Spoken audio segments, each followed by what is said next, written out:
Everyone, thank you for coming. My name is Karen Canfield. I'm in the select board here in the town of Scituate. And 7 years ago, I stood outside with our library director, who you'll hear from next, and we cut the ribbon on this building, our gorgeous town library. And today is a very special day, not only for the exhibit we're going to hear a little bit about, but it is the first permanent exhibit. Oh, and welcome. It's the first permanent exhibit that is being installed in the library.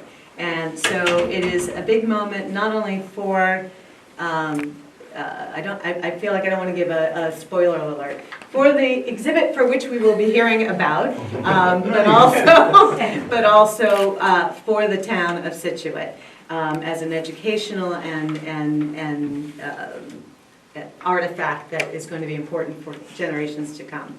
I'm going to keep it brief, and I hope everyone keeps it brief, because we have snacks later, and I'd like to have more opportunity for folks to talk. I do want to give a big shout out and a thank you to our library director, who runs the ship, this ship, very tight and very well, and has been here since we opened the doors. Well, before we opened the doors, she helped build the thing. I think she had her hammer out a few times. I also want to thank our intern, Nicole Matthews. You saw her coordinating all of the RSVPs, and she ran and got the cookies, so that's always a good thing. And for everyone to be here that has had a part in making sure this happens. You're going to hear from everyone, so I won't go through the list now. I'll introduce them as they come up to speak. And we're going to start with our library director, Jessie Finney.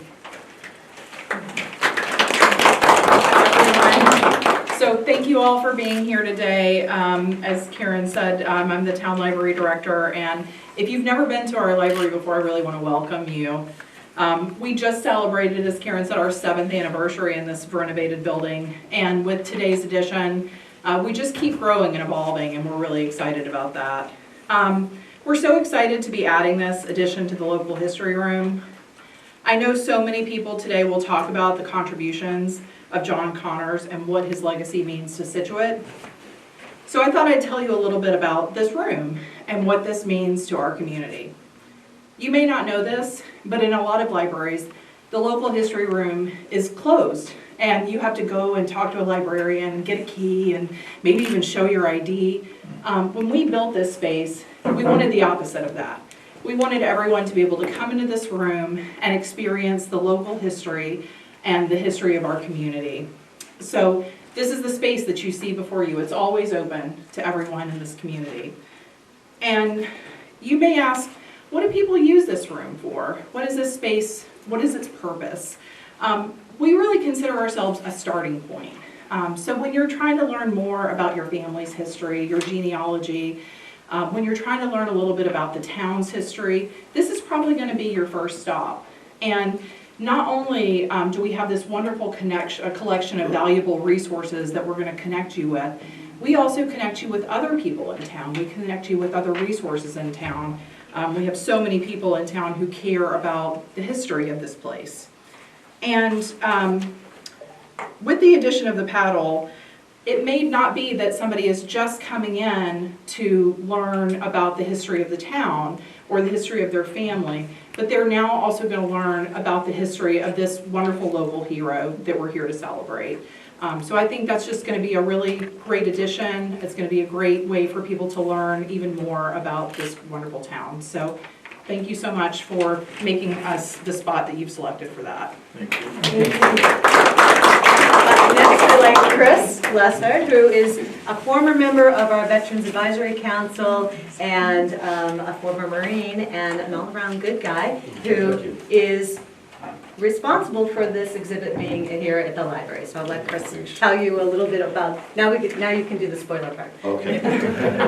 Our humble Karen here, who was actually a co-conspirator with me. I want to thank everyone for being here. This is a very important day, I think especially for veterans, for Gold Star families, and for the town. And I want to briefly talk about the paddle. There's a decent amount of information on the history of what the paddle symbolizes in the military between naval traditions and Marine Corps traditions. Generally, though, the paddle is something that signifies someone's contribution to that unit, and a lot of times it was usually given to someone when they either were, killed in action, or if they were leaving that unit, and that paddle would get sanded down and then get repainted and garnished, and then all of the contributions they had from that unit, whether it was deployments, citations, would get put on there and it would get decorated. It was a lot of work, basically, is what I'm trying to say, is that the unit members would do for that individual to leave. So it is something that's rather significant. And when I saw that being auctioned at the fundraiser last year, I literally said, we need to get that. And Karen and I decided that we should buy it, split it, and donate it back to the town of Scituate. So it sat in my living room proudly for about 3 months until we could figure out where we were going to put it. And many thanks to Jesse. This is important. I'll kind of piggyback on what you said real quick. When I first moved to Scituate in 2019, and first came to this library, my daughter had to go get a book downstairs, so I moseyed around, and this was the room that I first encountered and ended up in, to the point where she was like, "Dad, can we please leave?" I had like 3 books on this table. I was going through a bunch of stuff, just random things to learn. So when I was told that this is the room it would be in, to me, that even made it more special, because I think this is a nice, proper place for it. So I'll let the paddle speak for itself when it's unveiled about how nice it is, but more importantly, I really hope that a lot of young people are able to come in here and view what that is, and then maybe that will inspire them to learn more about who John was and how we really need people like him today in this world. And it's so unfortunate that someone like him was taken too soon, because he was, I wish I met him, but you just keep reading about everything he was and who he stood for and what he stood for, and he was just an amazing, amazing young man. So I hope that paddle will inspire our youth to learn more about him, and maybe he can serve still as a role model. So thank you very much, all of you.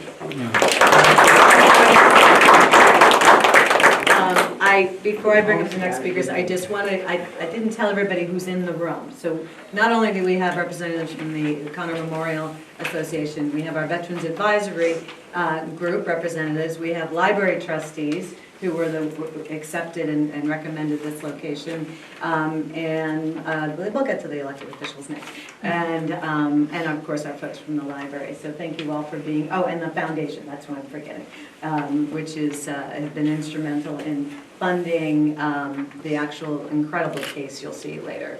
So with that, I'd like to invite our Senator O'Connor and Representative Carney are here from the state.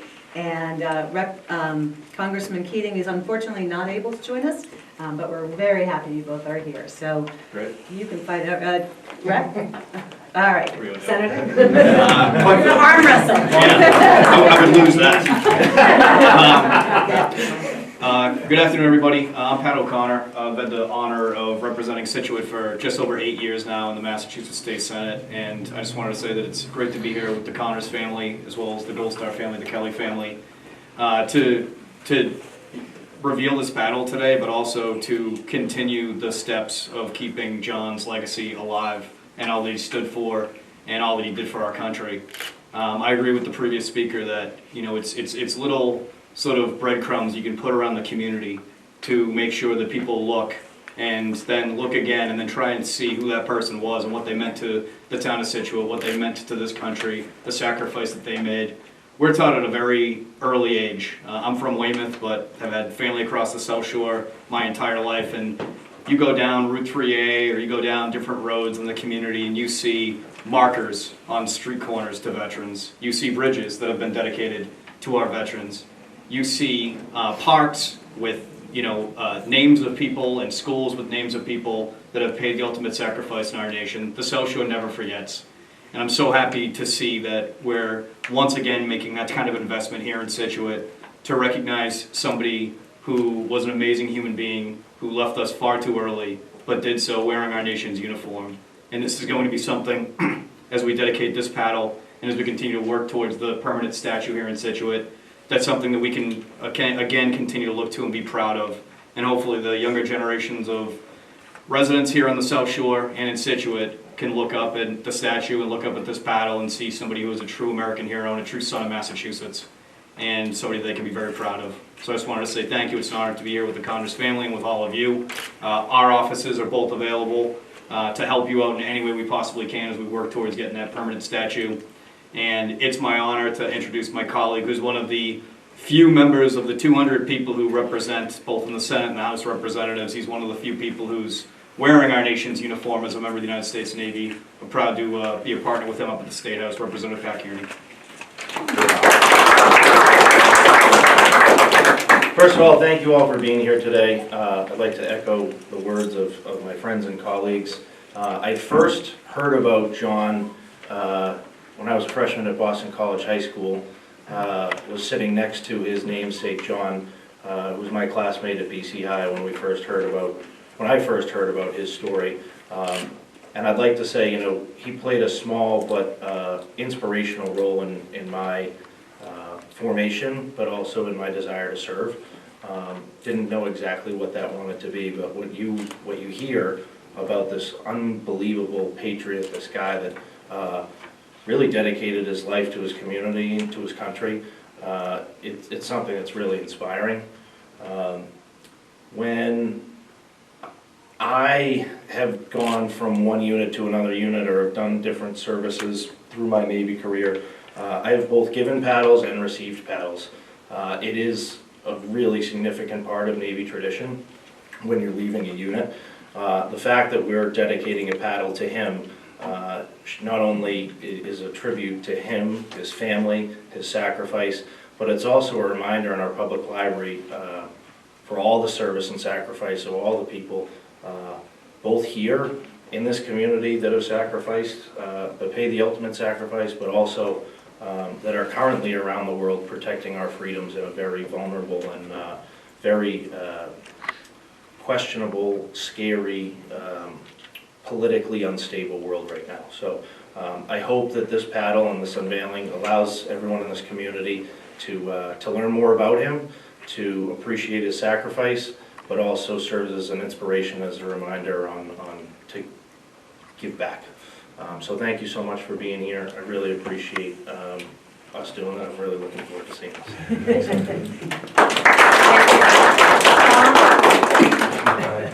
Where are you? You're hiding behind me. I'd like to bring up Tom Capelletti, who's the Executive Director of the Connors Memorial Fund, behind the instrumental in trying to get the statue on our common. Well, there's no trying. No trying. We will execute the mission.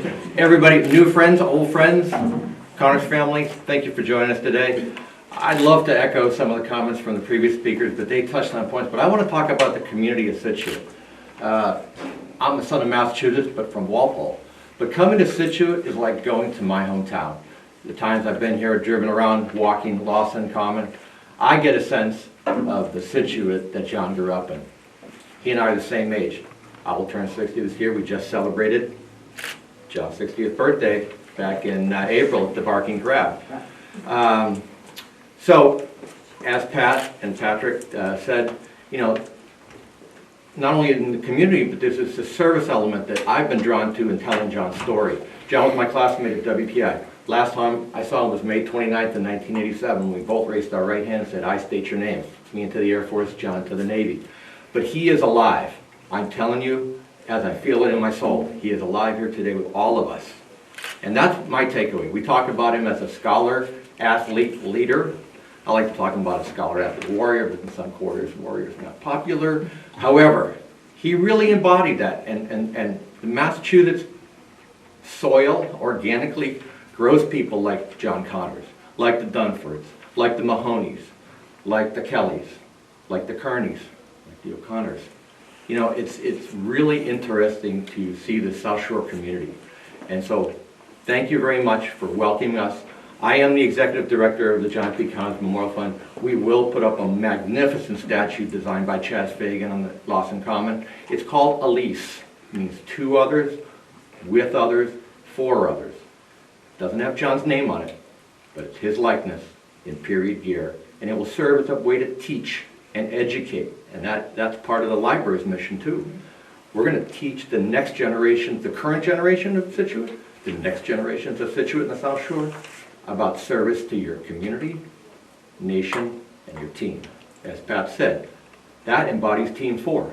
You'll see things on it that represent his team. His team is alive. We have 7 guys who fought with him in Panama on our committee. They are helping us tell his story from that angle too. I know him in college. They know him from the teams. You guys grew up with him. So, I'd like to end with one quote. There's lots of things I like to say, but I'm going to keep it short. Another son of Massachusetts, 30th president, had a magnificent quote. And he said, "A nation reveals itself not only by the men it produces, but also by the men it honors and the men it remembers." John Kennedy, Amherst College, 1963, right before he was assassinated. But he is alive today in this state, in this nation, and he speaks through us just like John does. So, thank you very much. I've met a lot of you. I'd like to meet the people that haven't and say thank you for helping us in this journey. Thanks, Tom. And before we do the unveiling, it's my honor to bring up John's brother, Joe, who will conclude our speaking program today. I have a 20-minute speech, Karen.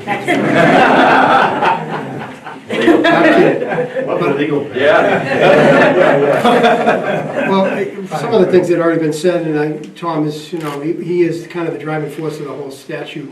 But that came about 3 or 4 years ago when Tom Capoletti, John's classmate, decided that he was deserving of a statute, and I think he, based on Tom's knowing John and knowing what he did and what he achieved, and so I think I really thank Tom and that committee for really kind of continuing to push the memory of John.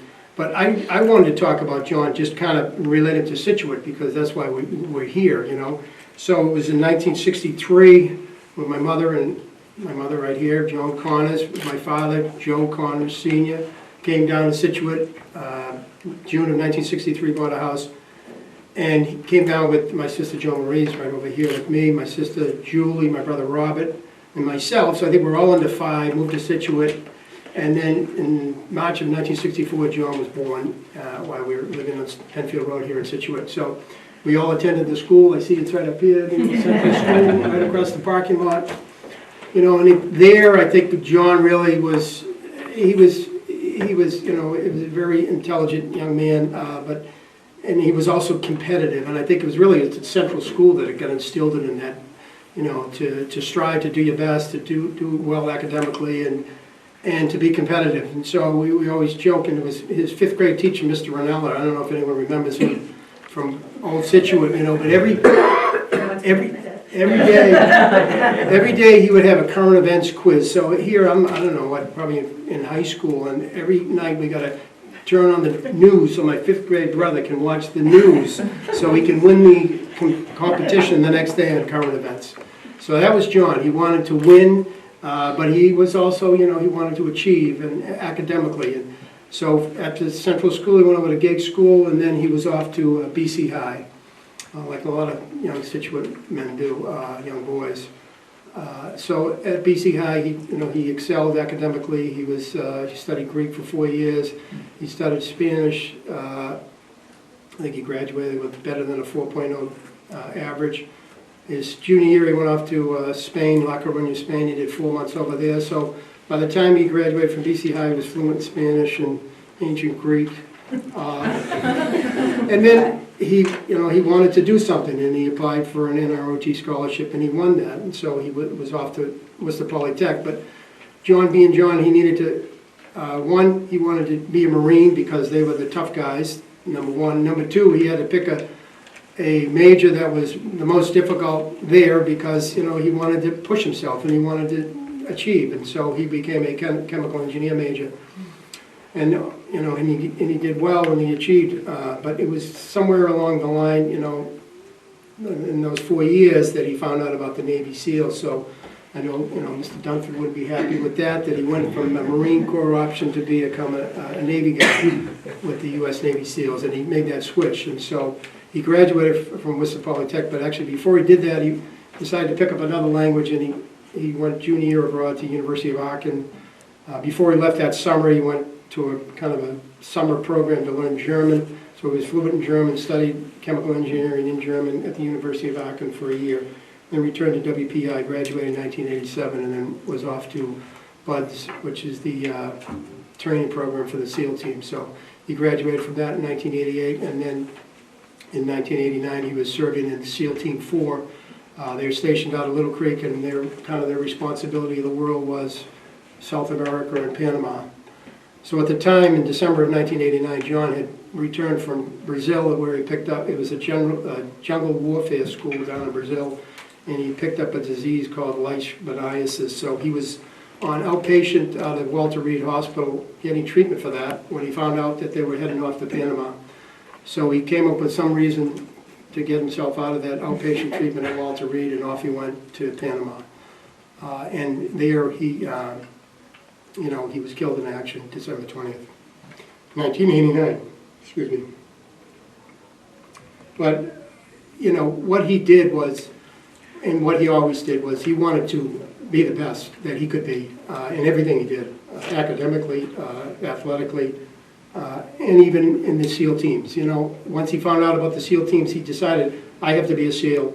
I have to, push myself and be the best that I can be. And then he was a leader, and that's kind of what put him in the situation he was at, where he put himself at risk for his team and for the benefit of others. A few weeks ago, I was able to get out to a Marine Corps scholarship golf tournament. It was a fundraiser, but there was a young man there who was selling a book. So his name is Andrew Colville, and he was a Marine from down the Cape. And he went into the Marine Corps in, I think probably 2005, 2006. So while he was there, his buddy that he joined the Marine Corps with, a young man named Nick Zaros from Yarmouth, was killed in action. And so Andrew wrote a book about it, and he wrote a book about, one, his experience, but two, he also wrote a book about his friendship with Nick. And he wrote something that I thought was it reminded me of John, and it reminded me of a lot of young men and women that have been killed in action. So I'm just going to read a quote from the book, and I'm just going to, when I say Nick, I'm going to also add John to the quote, because I think that it really captures what he was and why maybe he put himself in harm's way like he did. So Andrew Colville wrote, the name of the book is Summer of 2009, A Journey of Self-Discovery Amidst the Afghanistan War. And he was talking about his friend Nick Zaros. So he wrote, he was a leader in everything he did. He brought everyone around him up and had a way of calming a situation that made you feel like everyone would be just fine. It's no coincidence that people like Nick, and I'd say John Connors, are the ones who are killed in wars. This is because people like Nick and John and others that have been killed in action take on responsibility that put them in harm's way. He was the kind that rose to the top in everything he did. So I thought that was a great, quotation from that book that really captured Nick and John's essence in life. And that's why we remember him. That's why I think Tom Capoletti decided that we needed to build a statue after him. I remember when my mother told me about it first, I kind of laughed. I said, who are these crazy people that want to build this statue? But here we are. It's not a crazy idea anymore. It's a reality. So I thank everyone for coming. I hope there's some literature we put up there, just kind of some old stuff from way back when. But John was killed in action December 20th, 1989. He received the Silver Star and the Purple Heart. And there's a story about an article that was written soon thereafter in the Reader's Digest magazine that kind of summarizes what happened. But and his buddies in the SEAL teams, we started a fundraiser a couple years ago, and I don't know, how many we had then? At least 10? We got a core group of 7, but we reached out to over 40 guys from Buds 148 and Team 4. So they came up. So a lot of them were around the country, but they showed up. We had the first event we had over at the Chiva Tavern over in Newell, and we had a great following that night. So I thank the town of Scituate for continuing to remember John. He was brought up in this town. He was developed in this town, and he enjoyed certainly living here. We did everything here as kids. So thank you for coming and listening to me, and we look forward to the unveiling of the paddle. Thank you.